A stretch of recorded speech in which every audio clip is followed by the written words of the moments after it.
चलो देखो, अब जो आज हम लोग क्लास करने जा रहे हैं, हम लोग मैकेनिक्स के कुछ यहाँ पे क्लासेस हो चुकी हैं, ठीक है। हमको लगता है 6-7 क्लासेस हो चुके हैं, नहीं जी, ठीक है। तो उसमें कुछ डिफिनेशन, कुछ क्वेश्चन, कुछ इंपॉर्टेंट क्वेश्चन वो सब कराया गया है। आज जो क्वेश्चन कराने जा रहे हैं वो भी बहुत इंपॉर्टेंट है, ठीक है। तो उसमें देखो, अभी तो आप जाके रूम पे या किसी से नोट्स ले लेना जी, बगल वाले से नोट्स ले लेना, ठीक है, कुछ खिला पिला के। वैसे देखो कोई नोट्स नहीं देता है, ठीक है।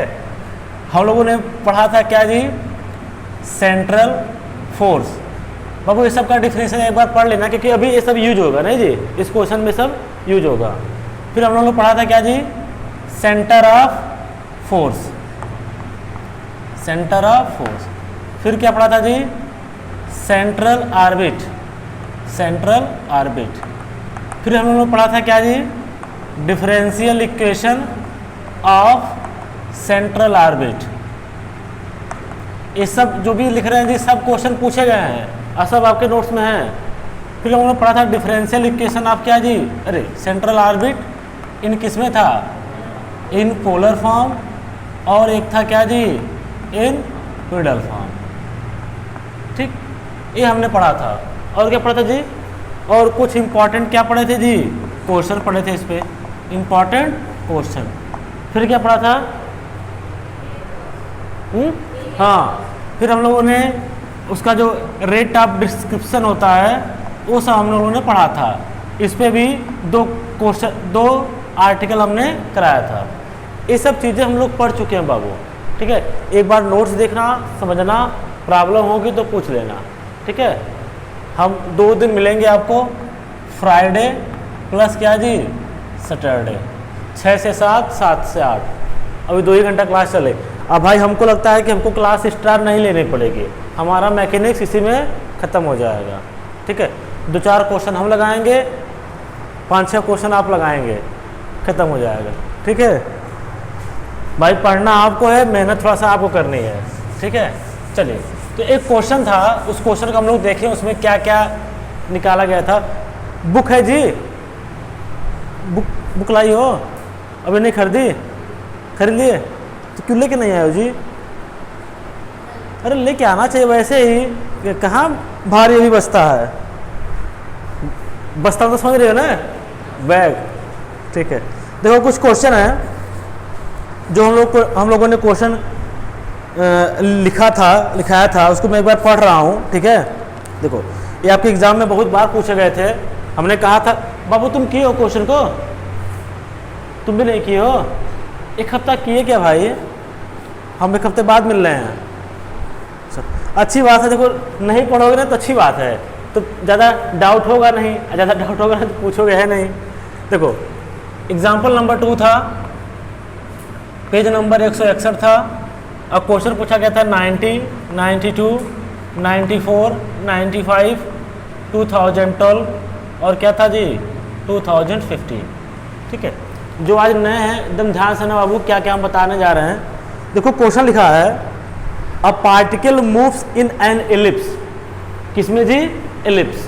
तो आप जानते हो ना एलिप्स का इक्वेशन क्या होता है, एलिप्स का इक्वेशन होता है L/R इक्वल टू क्या जी, 1 + E cos थीटा, ठीक। ये पढ़े होगे, कहाँ पढ़े होगे जी, इंटर में, या BSc फर्स्ट सेकेंड ईयर, जो भी जहाँ भी पढ़े होगे, ठीक ठीक। इसने दिया है which is always directed towards its focus. हम लोग इस पे जितना भी क्वेश्चन कर रहे हैं सब किस पे कर रहे हैं जी, फोकस, सेंटर ऑफ फोर्स पे, नहीं जी। तो कर रहा find the law of force, हमें क्या निकालना है, लॉ ऑफ फोर्स। तो पहला काम क्या निकालना बाबू, F निकालना है, ठीक है। दूसरा काम क्या कर रहा है जी, ये कर रहा है वेलोसिटी निकालना है। वेलोसिटी बराबर भी हमने फार्मूला क्या करा था जी, पढ़ा था ना भाई, पढ़ा था। फिर हमको निकालना क्या जी, एंड इट्स पीरियोडिक टाइम, और इसका क्या निकालना है, पीरियोडिक टाइम। ये सब चीज़ें हमको निकालना है, ठीक है। तो हम क्वेश्चन को सॉल्व कर रहे हैं, जहाँ पे जैसी भी प्रॉब्लम होगी जी पूछना, ठीक है। तो पहला लाइन क्या लिखते हैं जी बताओ, हाँ पहला लाइन क्या क्या, हाँ लिखो, the equation of an ellipse, the equation of an ellipse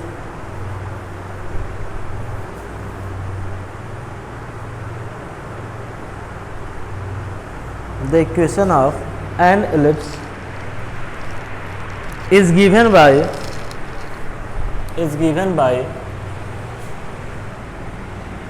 इसको लिख लो L by r equal to 1 plus e cos theta, L by r equal to 1 plus e cos theta. चलो देखो अब यहाँ से क्या हो जाएगा, देखो ये क्या हो जाएगा बाबू, 1 बाई आर इक्वल टू क्या हो जाएगा 1 बाई एल प्लस क्या ई कॉस थीटा अपान क्या जी एल हो गया। ठीक, फिर ये क्या हो जाएगा u इक्वल टू क्या हो जाएगा 1 by L E cos theta upon क्या जी एल। देखो जो नए स्टूडेंट है ना उनको स्टेप समझ में आएगा, क्यों कर रहे हैं हो सकता है ना समझ में आया अभी, ठीक है, लेकिन जो स्टेप आपको समझ में आएगा। हमने क्या किया बाबू, एस क्या बाबू u इक्वल टू क्या था 1 बाई आर। ठीक है, देखो थोड़ा सा बता दें सबको, जो differential equation of central orbit in polar form क्या होता है, वह होता है, बोलो जी क्या होता है u plus d two u d theta two equal to क्या जी f upon h square into क्या होता है यू स्क्वायर, ये होता है। ठीक, हम लोगों ने इसको डेराइव भी किया था। तो हम क्या करेंगे, बाबू ने u दिया है ना, तो हम क्या करेंगे, एक बार d u by d theta निकालेंगे, फिर d two u d theta two निकालेंगे, फिर सारी वैल्यू यहाँ पे क्या कर देंगे पुट कर देंगे, और f की वैल्यू हमें फाइंड आउट करना है तो f की वैल्यू हम निकाल लेंगे। यही काम करना, बहुत ईजी है जी। ठीक है, तो बताओ हम क्या करेंगे, डिफ्रेंशिएट, इसे इक्वेशन नंबर 1 कर दो, डिफ्रेंशिएट एबव इक्वेशन, अब लिखो मत जी एबव इक्वेशन किसमें जी विथ रिस्पेक्ट टू क्या बाबू, क्योंकि सेटिंग है बाबू। देखो मैकेनिक्स में बाहर से क्वेश्चन बनते नहीं हैं, जो पूछा गया 5 साल वही पढ़ लो, 100% गारंटी है, 70 क्या बहुत परसेंट लेगा, 70 तो मिनिमम है। ठीक है, अब तुम लोग तो 2 साल पढ़े हो जी, 1 साल मैकेनिक्स पढ़े हो। Differentiate above equation with respect to theta we get, क्या गेट जी बताओ, d u by d theta equal to क्या हो जाएगा 0 माइन कास थीटा है ना, तो क्या हो जाएगा ई साइन थीटा अपान क्या हो जाएगा जी, मतलब D u by d theta हमारा आ गया minus e sine theta upon क्या जी एल हो गया, इक्वेशन नंबर 2। फिर क्या करेंगे, again differentiating with respect to क्या जी थीटा वी गेट, क्या get d two u d theta two equal to, बोलो minus e cos theta upon क्या जी, इतना जी कन्फर्म है। ठीक है, फिर आगे बताओ आप क्या लिखोगे, इक्वेशन में से मैंने 3 कर दो, मैं क्या पता जरूरत पड़े, बोलो क्या करोगे, वी नो दैट, हाँ बहुत अच्छी बात, we know that the differential equation of central orbit is given by, बताओ क्या होता है, f equal to h square u plus d two u into क्या जी डी थीटा टू, ये हमको पता है। ठीक, बताओ क्या हो जाएगा, implies that f equal to h square तो रहेगा ही, यू मतलब क्या जी 1 अपान आर स्क्वायर। ठीक, अब देखो u क्या है भैया, ये हो गया आपका 1 by L plus e cos theta upon क्या हो गया जी एल हो गया, u की वैल्यू हो गई, और यहाँ पे क्या क्या आ गया जी minus e cos theta upon क्या जी। ठीक है, हमने u की वैल्यू रख दिया जो हमको पता था, d two u d theta two की वैल्यू हमने रख दिया, इतना आ गया। क्या कुछ दिख रहा है जी, इम्प्लाई दैट क्या हो गया, एफ इक्वल हो जाएगा h square r square into क्या जी 1 बाई एल, तो इसकी वैल्यू क्या हो जाएगी 1 अपान आर स्क्वायर इंटू क्या जी एच स्क्वायर बाई एल। इसकी वैल्यू हो जाएगी 1/r² इंटू क्या जी, mu, where mu equal to क्या जी, h²/l हो गया। ठीक, तो इम्प्लाइज दैट क्या हो जाएगा, F, यही आपको निकालना था सेंटर ऑफ फोर्स। एक स्टेप क्लियर हो गया। अगर एक क्वेश्चन आएगा बाबू कम से कम 10 नंबर में आएगा। यहाँ तक किसी कोई डाउट जी? देखो डाउट नहीं होना चाहिए, ये होता है, हम लोग मान के चलते हैं शुरू से ही U इक्वल टू 1/r, और ये डिफरेंशियल इक्वेशन होता है इन पोलर फॉर्म। हमको लॉ ऑफ फोर्स पूछ रहा था, F की वैल्यू हमें चाहिए थी, यहाँ से दो चीज़ था, हमने दोनों चीज़ की वैल्यू यहाँ निकाल के पुट कर दी आंसर। ए न जी, लिखो फास्ट लिखो बाबू, फिर आगे बढ़ा जाए। किस कॉलेज से हो जी तुम? सिद्धार्थ यूनिवर्सिटी, तब तो कोई उतना टेंशन नहीं होगा। तुम बाबू किस कॉलेज में एडमिशन है? यूनिवर्सिटी, चलो बहुत अच्छी बात है। भाई देखो तुम लोग एग्ज़ाम लिखित नहीं दिए हो, लिखित मतलब सब्जेक्टिव, ठीक है, थोड़ा लिखने की प्रैक्टिस कर लेना, करते रहना। मतलब आपकी स्टार्ट क्लास स्टार्ट हो गई स्टार्ट? उसकी टाइमिंग क्या है? 7 से 8। तो आज चलेगा नहीं चलेगा? बहुत अच्छी बात है। तो मंडे ट्यूसडे वेडनेसडे, तो आप तो फिर फिजिक्स की टाइमिंग 8 से 9 होगी आपकी। 6 से 7 आप मैथ्स पढ़ते हैं, फिर स्टैट्स पढ़ते हैं। अरे 3 दिन। अच्छा, जो स्टैट्स लिया फिजिक्स नहीं लिया होगा? हाँ, तब अच्छी बात है। चलो फिर जल्दी लिखो भाई। किसी भी यूनिवर्सिटी के आप हो, चाहे सिद्धार्थ हो चाहे DD हो, भाई एग्जाम तो होगा ही 3rd ईयर का, ठीक है। अभी किसी का रिजल्ट आया 2nd ईयर का? सिद्धार्थ का आया जी? रिजल्ट नहीं आया?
बाबू इस टाइप का क्वेश्चन आएगा तो छोड़ना मत, ठीक है ना।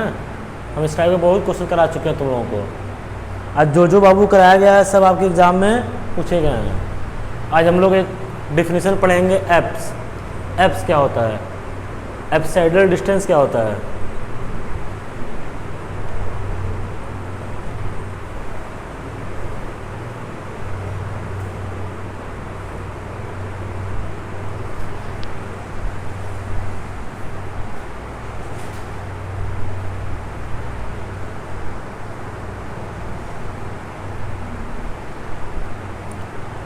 अभी स्टार्टिंग है, आराम आराम से चला जाए, ठीक है। जब लगेगा कोर्स ख़त्म करना है तो फिर एकदम खूब तेज चला जाएगा।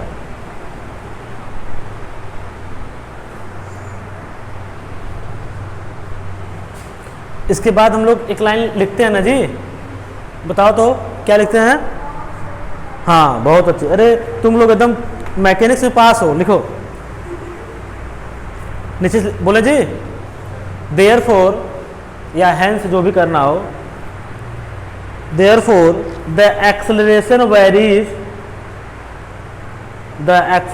Varies inversely as the Therefore the acceleration varies inversely as the square of the distance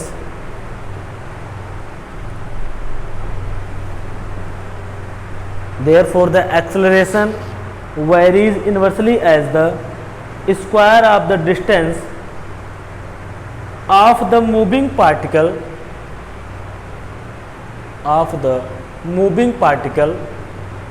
from center of force या from the focus, distance of the moving particle from the focus या from the pole या from the center of force, जो मन करे वो लिख लीजिए। बाबू तुमने लिख लिया है पूरा, अभी लिख रहे हो ना? लिखो लिखो जल्दी लिखो।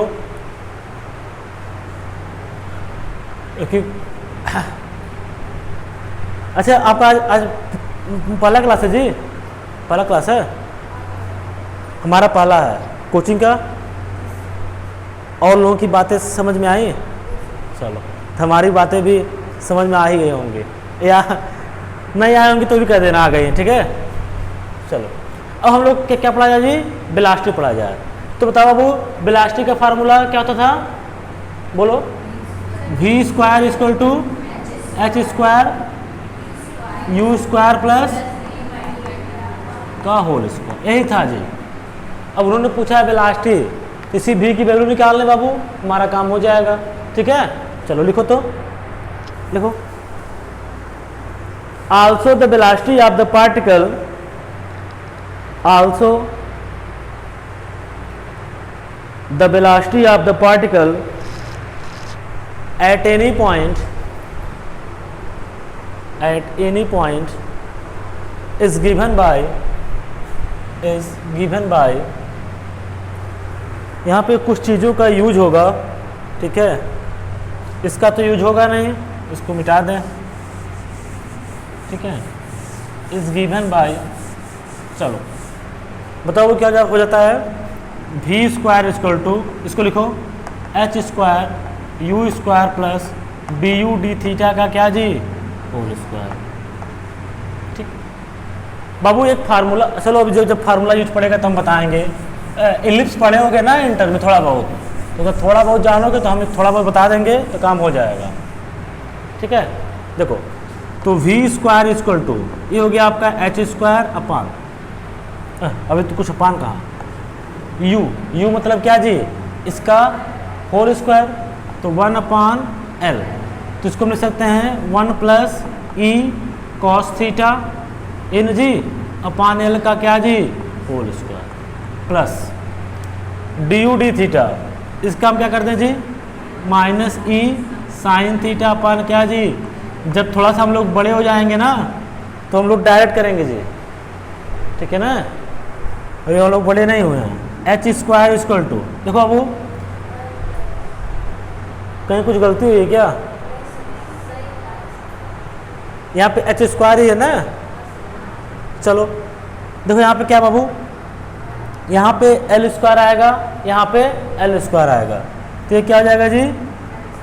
एल स्क्वायर बाहर हो जाएगा, ठीक है। चलो देखो इसको हम ए प्लस बी का होल स्क्वायर करते क्या होता हो? 1 plus e square cos square theta plus 2e cos theta plus e square sine square theta, ये आपका हो गया, ठीक है। चलो यहाँ पे देखो अबू, यहाँ तक कोई दिक्कत नहीं है ना। देखो यहाँ पे देखो अबू, अगर तुम ध्यान दो तो एच स्क्वायर अपान एल हमने कुछ माना था ना जी, मिट गया क्या? एच स्क्वायर अपान एल क्या था जी? म्यू था, क्या था जी? म्यू। तो यहाँ हो जाएगा म्यू अपान क्या जी? एल, ठीक। अब देखो अबू ये आपका क्या है?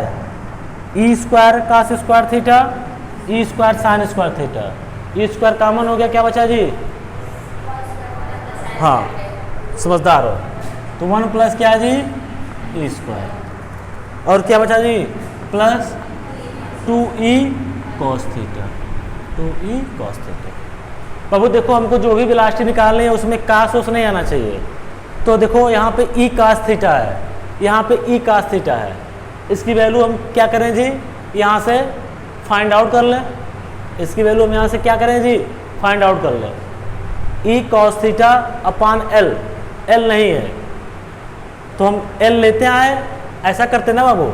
अगर यहाँ से हम एल से मल्टीप्लाई कर देते, यहाँ हमारा काम अच्छा रुको, थोड़ा सा रुको। म्यू 1 प्लस ई स्क्वायर अपान क्या जी, एल प्लस 2 ई cos थीटा अपान क्या जी।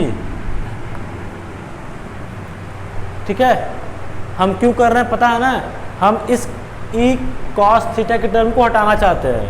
अब बताओ ई cos थीटा अपान एल, इसकी वैल्यू क्या है बाबू, 1/r माइनस 1/l। ठीक है, क्यों कर रहे हैं बाबू, एकदम ध्यान देना, ठीक है ना। तो 1 प्लस ई स्क्वायर अपान क्या जी, एल प्लस, बताओ क्या हो जाएगा, 2 तो बाहर ही रहेगा, 1/r माइनस क्या जी, 1/l। कैसे लिखा, कौन सा इक्वेशन था, फ्रॉम इक्वेशन 1, ताकि आपको याद रहेगा जब आप भूल जाएंगे तब। देखो अबू ये हो गया म्यू इंटू, यहाँ देखो 1/l यहाँ पे आएगा, यहाँ पे -2/l है, तो बताओ यहाँ पे क्या, अच्छा पहले लिखी लो एक बार, plus e square upon l plus 2/r minus 2/l। ठीक है, बोलो जी, बताओ क्या जाएगा, म्यू ये हो जाएगा ई स्क्वायर अपान एल, 1/l है माइनस 2/l है, माइनस 1/,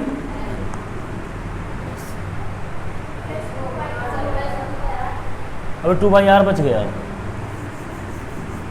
प्लस 2/, ठीक है। देखो म्यू इंटू, यहाँ से देखो 2/r, यहाँ पे प्लस है ना, हम माइनस क्या ले रहे हैं, कॉमन ले रहे हैं, तो क्या बचेगा, 1 माइनस ई स्क्वायर,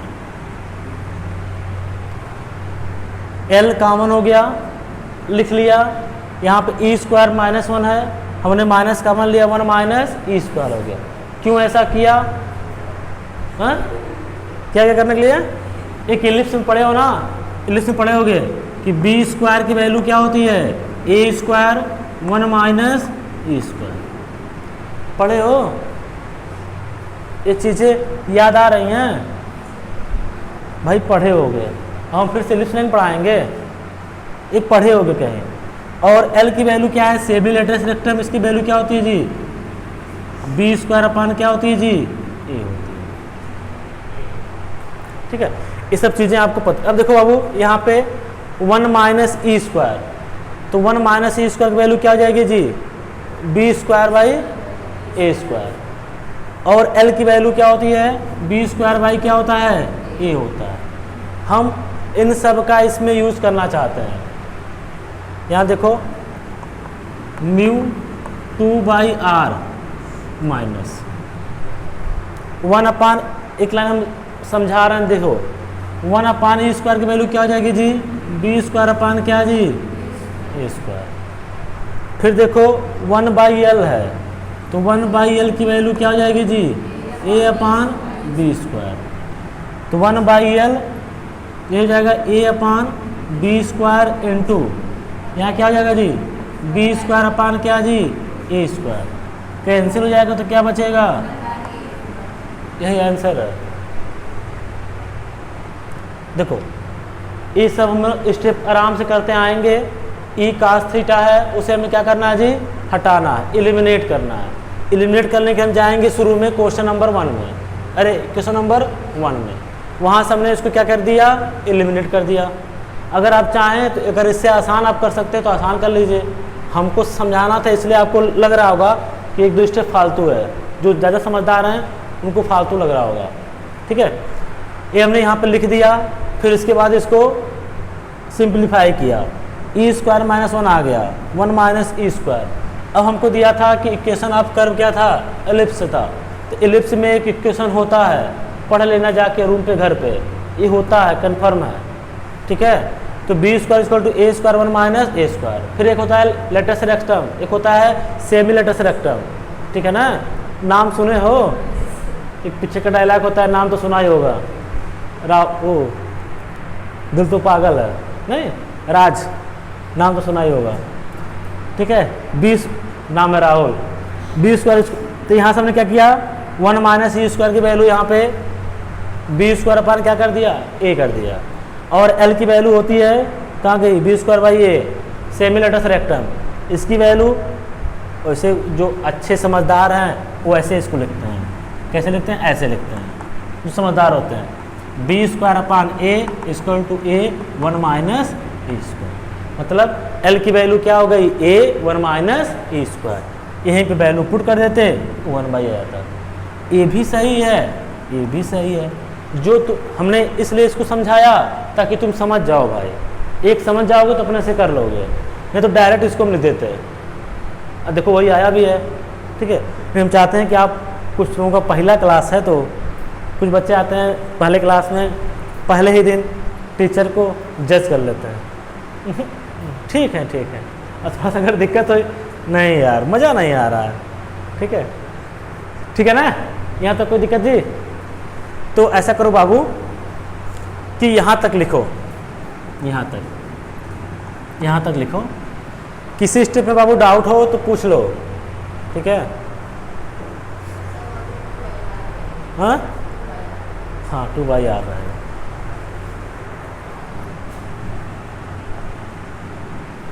चलो यहाँ तक लिखो, फिर एक लाइन हम दिखाते हैं, तब फिर उसके बाद लिखना, ठीक है।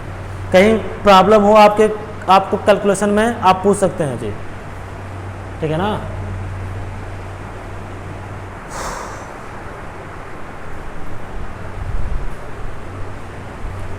अभी तो किसी के पास अनसॉल्व होगा नहीं,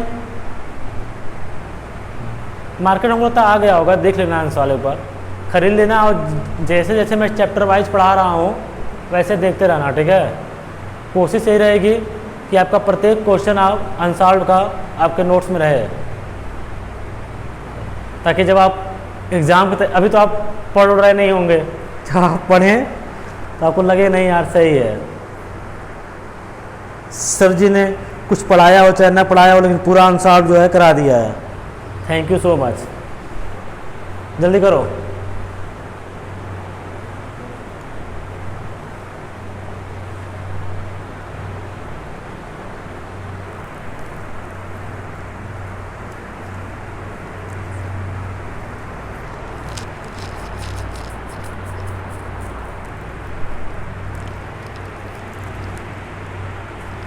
बुक में भी किया गया है, पता नहीं, सब यही सेटिंग वोटिंग किया गया होगा।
तुम पूरा नीचे तक लिख ली, यहाँ तक लिख ली, हम कहते हैं यहीं तक रुके रहो ना, चलो ठीक है, एक लाइन हम वही लिखाना चाह रहे हैं जो हमने फार्मूले में यूज़ किया है। ठीक है, वही लिखाना चाहते हैं। ठीक है, आप जानते हो चाहे नहीं जानते हो, हम लिखेंगे वी नो दैट। ठीक है, देखिए वी नो दैट इंटर में लिखा है we know that L equal to semi latus rectum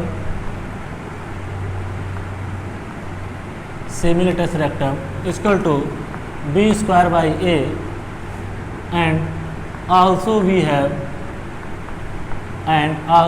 have b square equal to a square 1 minus e square. Also we have b square equal to a square 1 minus e square.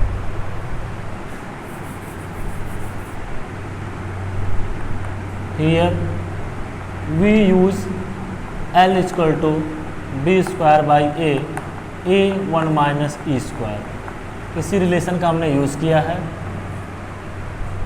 फिर उसके बाद नीचे से that is v square equal to this.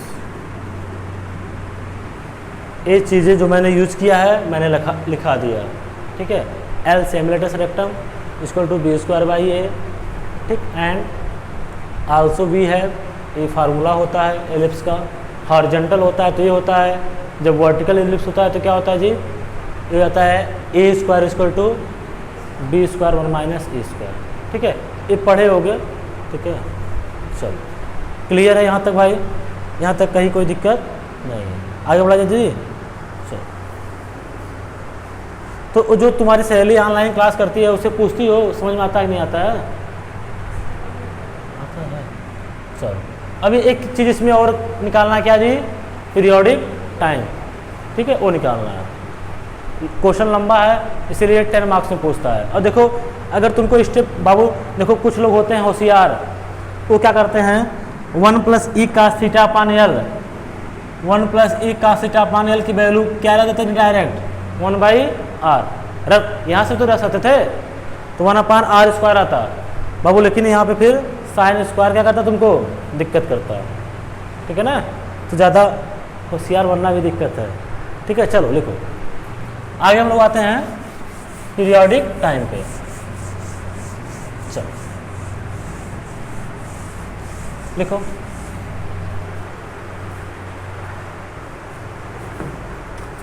इसमें लिखो let t be the capital T,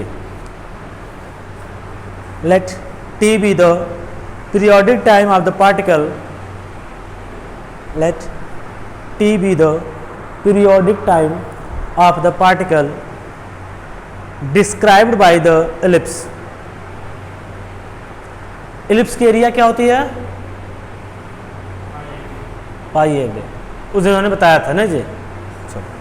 Let t be the periodic time of the particle described by the ellipse, कामा लिखो, कामा करके, area described by radius vector, area described by radius vector in unit time, area described by radius vector in unit time। बताओ वो क्या था, कुछ याद आ रहा है? इक्वल टू h बाई 2, हम लोग पढ़ा था ना जिसको। हाँ लिखो, इक्वल टू 1 बाई 2 h या h by 2 in unit time, बराबर करके लिखो भाई, ऐसे करो ना, in unit time equal to h by 2। लिख लिया ना भाई? नोट्स अपना अच्छे से बनाना, जो लिखोगे वही पढ़ोगे। अब कोई नोट्स देखेगा तो लिखो नीचे से, therefore total area described by radius vector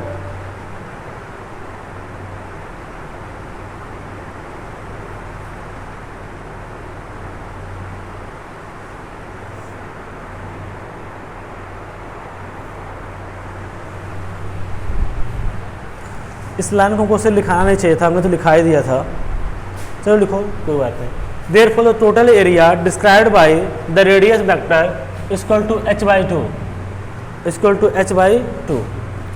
We know that, उसके नीचे से we know that area of ellipse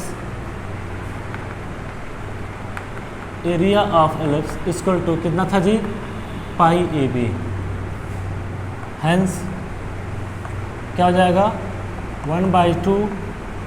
अरे बाप, इसको यहाँ लिखना जी, क्या लिखे थे, total area described by the radius vector equal to क्या हो जाएगा, ये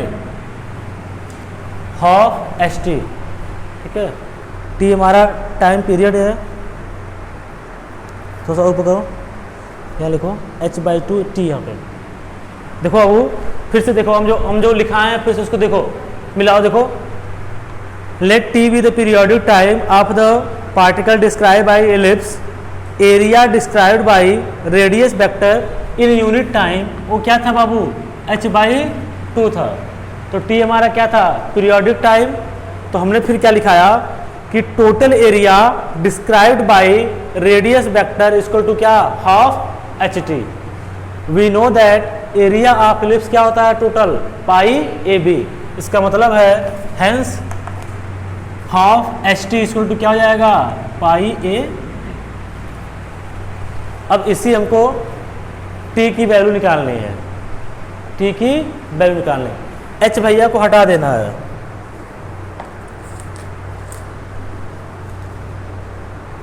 चलो यहाँ देखो, ठीक है.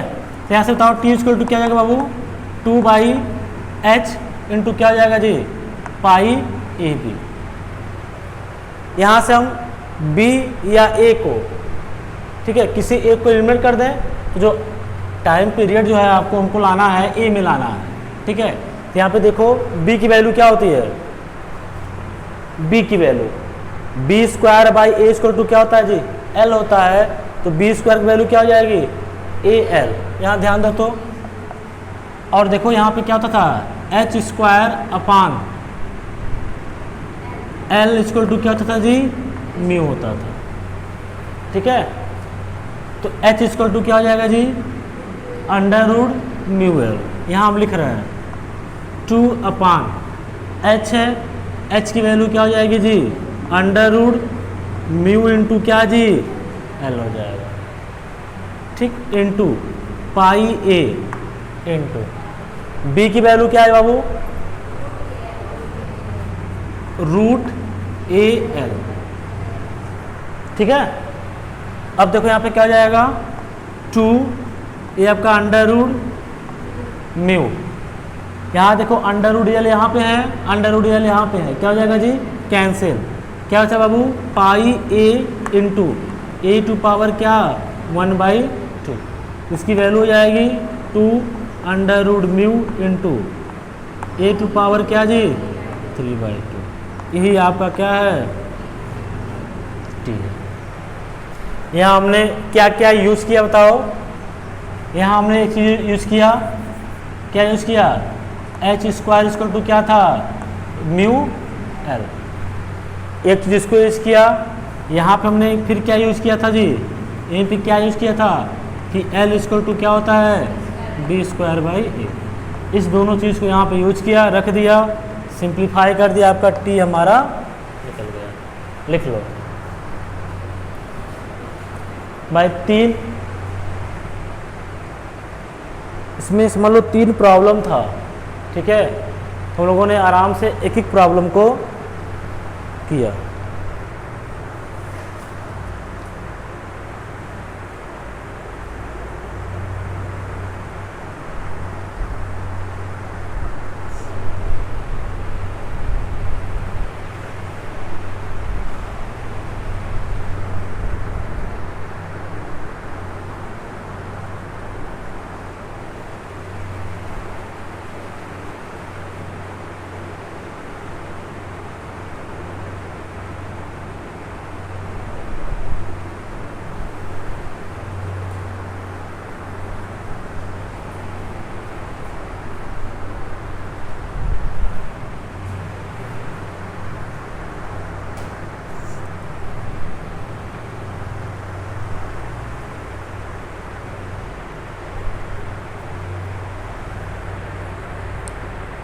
लिखो, बोले देखो 10 the periodic time to describe the ellipse, 10 the periodic time to describe the ellipse under force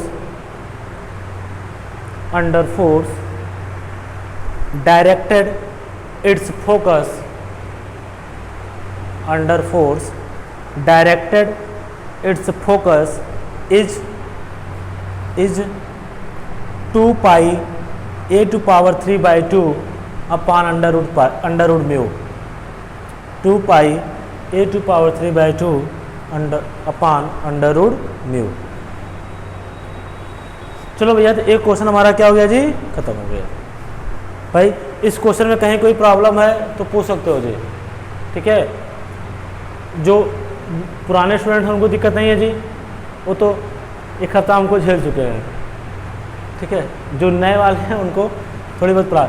बाबू एक बार पढ़ोगे ना नोट्स, किसी से नोट्स ले लेना, ठीक है, एक बार देख लेना, सब चीज़ें क्लियर हो जाएंगी। चलिए कुछ और हम लोग डिफरेंशियल पढ़ते हैं। एप्स क्या होता है, एप्साइडल डिस्टेंस क्या होता है, एप्साइडल एंगल क्या होता है, ये सब हम लोग पढ़ते हैं, ठीक है। ये पढ़ के फिर हम लोग कुछ क्वेश्चन करेंगे, ठीक है।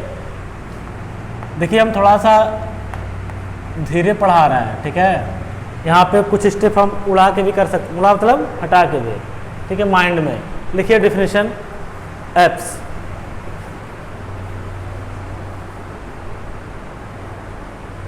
इसका हम आपको 2 डिफिनेशन लिखा रहे हैं, ठीक है। यहाँ पे देखिए, ये हमारा सेंटर ऑफ फोर्स है, ये हमारा क्या है जी, तो इसका मतलब है नहीं है, ये हमारा क्या करते हैं जी, सेंट्रल ऑर्बिट है। ये आपका सेंटर ऑफ फोर्स, ये आपका सेंट्रल ऑर्बिट, ठीक। तो एप्स क्या होता है, सेंट्रल ऑर्बिट पे वह पॉइंट होता है जिससे सेंटर ऑफ फोर्स की दूरी क्या हो जी, या तो मिनिमम हो या तो मैक्सिमम, मिनिमम हो या मैक्सिमम हो। यह मान लीजिए अगर पॉइंट है, अगर ये यहाँ से यहाँ तक ये मिनिमम है, तो यही पॉइंट हमारा क्या कहलाएगा, एप्स कहलाएगा। और जो ये डिस्टेंस है उसी को हम क्या कहते हैं, एप्साइडल डिस्टेंस। और अगर मान लीजिए ये मिनिमम है, सपोज दैट अगर ऐसे आता ग्राफ दिस, कुछ होगा ये भी, ठीक है। तो यहाँ से आपका ऐसे मान लीजिए ये है, ठीक, वो है, तो यहाँ से मान लेते हैं क्या है जी, मिनिमम है मान लेते हैं, और यहाँ से मान लेते हैं क्या है जी, मैक्सिमम। तो जो एप्सिडल एंगल होता है वह 2 एप्स मैक्सिमम या मिनिमम जो भी होते हैं उनके बीच का जो एंगल होता है उसे हम कहते हैं एप्सिडल। क्लियर है। पहला हमने क्या बताया, एप्स सेंट्रल ऑर्बिट पे वह पॉइंट होता है जिससे सेंटर ऑफ फोर्स की दूरी या तो मिनिमम होती है या तो मैक्सिमम। यह जो डिस्टेंस होता है उसी को हम कहते हैं एप्सिडल डिस्टेंस। और जो आपका यह एंगल होता है उसे हम कहते हैं, देखो इंग्लिश में बड़ी अपवाद होती है ये, ठीक है। ये होता है पुट, ये होता है बट, ठीक है। चलो लिखो।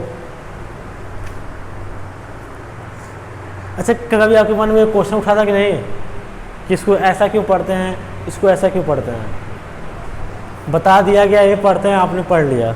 चलो लिखो, लिखो डिस्टेंस, लिखो, लिखो एप्स। देखो an apse is a point, an apse is a point on the central orbit,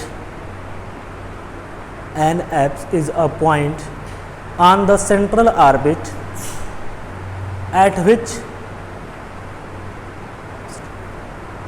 at which the radius vector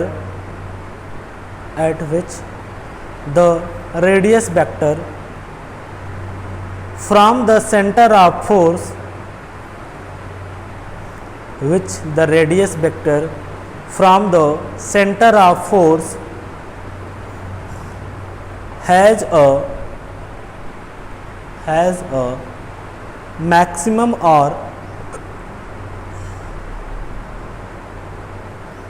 has a maximum और मिनिमम वैल्यू। हमने क्या बोला है, मैक्सिमम और बोला है ना, ओ आर लिखते हैं ना उसे, तुम ऑफ लिख रहे हो जी, मैक्सिमम और मिनिमम वैल्यू।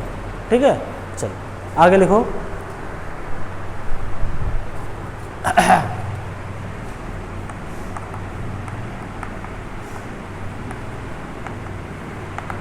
या अभी लिख लियो हेडिंग। अभी एक डिफिनेशन और लिखो करके, आर करके, इसी में इसका एक डिफिनेशन और लिखो और करके।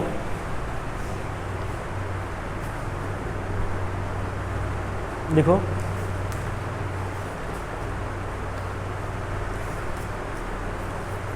देखो, an f is a point, an f is a point on a central orbit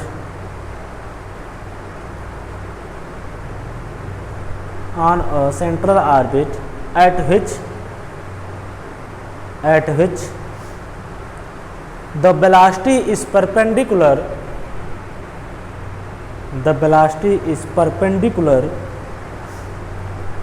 to radius vector. Velocity is perpendicular to radius vector, that is p equal to r, p equal to r. P क्या होता है जी, small P क्या होता है पता है ना, tangent से यहाँ सेंटर ऑफ फोर्स से टेंजेंट पे जो परपेंडिकुलर ड्रा करते हैं वैसी वैल्यू क्या होती है, पी होती है। ठीक है, चलो अब लिखो एप्सिलॉन डिस्टेंस। ठीक है, ये डिफिनेशन पूछा जाता है कभी कभी जब उनका मन करता है तो। ठीक है, लिखो the distance between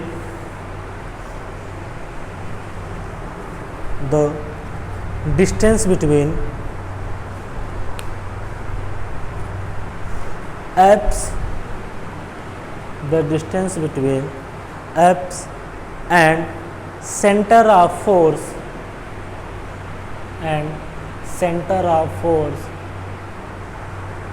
is called epsilon distance.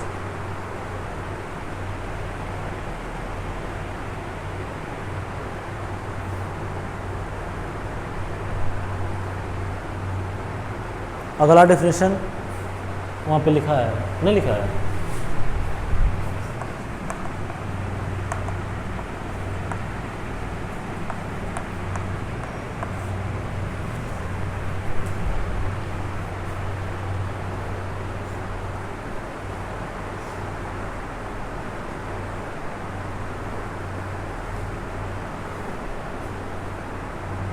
The angle between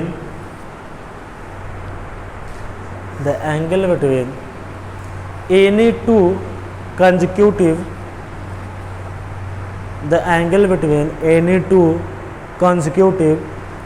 epsilon distance.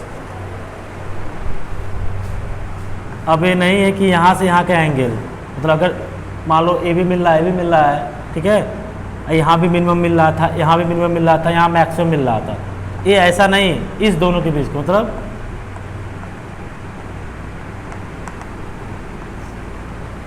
जो कंटिन्यू हो। ठीक है,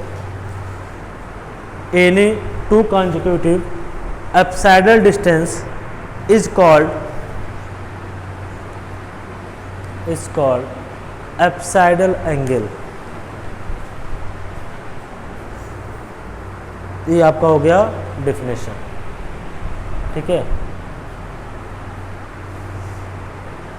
ये बताओ बाबू, आज एक क्वेश्चन कराया गया, 3 डिफिनेशन कराया गया, कहीं ऐसा कोई तुमको कोई प्रॉब्लम जी? फिर हम लोग आगे की बात करेंगे। अगर आपको कुछ क्वेश्चन कर रहे हो, अभी नहीं कर रहे होगे, नहीं, चलो अभी करो मत। ठीक है, लेकिन बाबू जो क्वेश्चन पढ़ाया जा रहा है उसे आप जरूर फोकस करना। ठीक है, इसीलिए हम आराम से बता रहे हैं जी, अभी थोड़ा सा जल्दबाजी उतना नहीं है।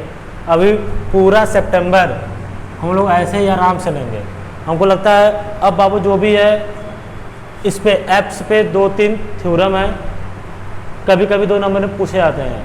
अब कभी कभी तो भाई हमें तो पढ़ाना ही पड़ेगा, आप पढ़े या ना पढ़ें।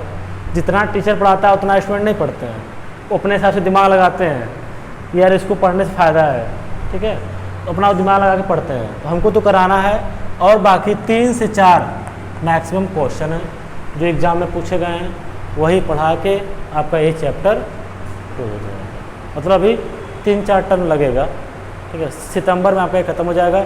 फिर हम लोग एक अगला चैप्टर है प्लेनेटरी मोशन, इस पर हम लोग काम करेंगे, ठीक है। चलो चला जाए बाबू। जो नए हैं ना वो ज़रूर नोट्स ले लेंगे, या तो उनको वीडियो मिल ही जाएगा। नहीं जी, वीडियो मिल जाएगा, वीडियो में देखना पहला लेक्चर कैसे पढ़ाया है, दूसरा लेक्चर, तीसरा लेक्चर, ठीक है। आपको चीज़ें आ जाएंगी समझ में, मैकेनिक्स टफ नहीं है, ठीक है।